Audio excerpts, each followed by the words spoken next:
এবার দেবলীনা সাজানো খেলায় দেবলীনাকেই মাত দেওয়ার জন্য বিশাল বড় এক চক্রান্তে নেমে পড়ল কুসুম, আয়ুষ এবং ঈশান মিলে। হ্যাঁ বন্ধুরা, ভিডিওটা লাইক দিয়ে দেখতে থাকুন। শেষমেশ যখন কিনা অনুশ্রীকে একা সেই রূপসায়ক গ্রামে ফেলে রেখে অসহায় করে এসে যখন কিনা গাঙ্গুলি হাউসে ফিরে আসে কুসুম, আয়ুষ এবং ঈশান মিলে, ঠিক সেই মুহূর্তে দেবলীনা বলতে থাকে যে কী ব্যাপার ঈশান, তুমি তো বলে গিয়েছিলে যে তুমি নাকি আমার জন্য কিছু একটা সারপ্রাইজ প্ল্যান করছো, তাহলে কোথায় সেই সারপ্রাইজটা বলো তো?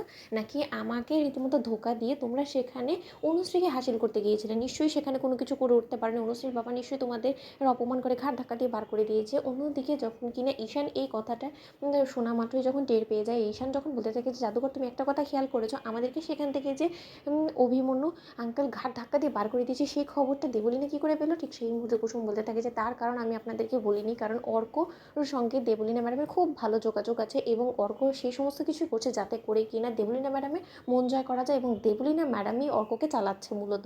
কিন্তু আমাদেরকে এবার দেবলীনা ম্যাডামের পাতা ফাঁদে দেবলীনা ম্যাডামকে ফাঁসিয়ে দিতে হবে। অন্যদিকে ঈশান যখন বলতে থাকে যে জাদুকর আমি আর কোনো রকম কোনো উপায় পাচ্ছি না, ওদিকে অনুশ্রীকে আমরা একা ফেলে রেখে এসেছি, তার সত্ত্বেও তুমি এতটা আশাবাদী কী করে, আমি তো সেটাই মাথায় ঢুকছে না। অন্যদিকে কুসুম যখন বলতে থাকে যে আচ্ছা ঈশান সাহেব, আপনি একবার ভেবে দেখুন তো, যদি সবাই সবার মন মতন জীবনসঙ্গী পেয়ে যায় তাহলে কেমন হয়? ঠিক সেই মুহূর্তে আয়ুষ বলতে থাকে যে কুসুম, স্পষ্ট করে বলো, তোমার এই গোলক ধাঁধার মতন এই পেঁচানো কথাগুলো কিছুই আমার মাথায় ঢুকছে না। ঠিক সেই মুহূর্তে যখন কিনা কুসুম বলতে থাকে যে দেখুন ছোটো সাহেব, যেহেতু রওশন এতটাই দেবলীনা ম্যাডামকে পছন্দ করে এবং রওশন চায় যে দেবলীনা ম্যাডামই তার জীবনসঙ্গী হোক, তাহলে যদি বিয়ের দিন আমরা বরকে পাল্টে দিয়ে অর্কের জায়গায় ঈশান সাহেবকে পাঠিয়ে দিই এবং এদিকে ঈশান সাহেবের জায়গায় দেবলীনা ম্যাডামের সঙ্গে আমরা যদি রওশনকে বসিয়ে দিই তাহলে কেমন হয়? অন্যদিকে আয়ুষ যখন বলতে থাকে কিন্তু এটা সম্ভব কী করে হবে বলো তো? অন্যদিকে কুসুম যখন বলতে থাকে যে সব সম্ভব হবে ইচ্ছে থাকলে। আপনি আমার একটা কথা শুনুন শুনুন, আমরা যদি বিয়ের দিন ওই সেহারা পরিয়ে যদি আমরা বরকে দেবলীনা ম্যাডামের পাশে বসিয়ে দিই, তাহলে সেহারার পেছনে আসলে কার মুখ আছে সেটা তো দেবলীনা ম্যাডাম জানতে পারবেন। আর এমনিতেও রওশন দেবলীনা ম্যাডামকে বিয়ে করতে চায়, যদি আমরা রওশনকে এরকমটা অফার করি এবং রওশন যদি নিজের মন মতন বউ পেয়ে যায়, তাহলে তো রওশন নিশ্চয়ই কোনো মতে আপত্তি করবে না, তাই না?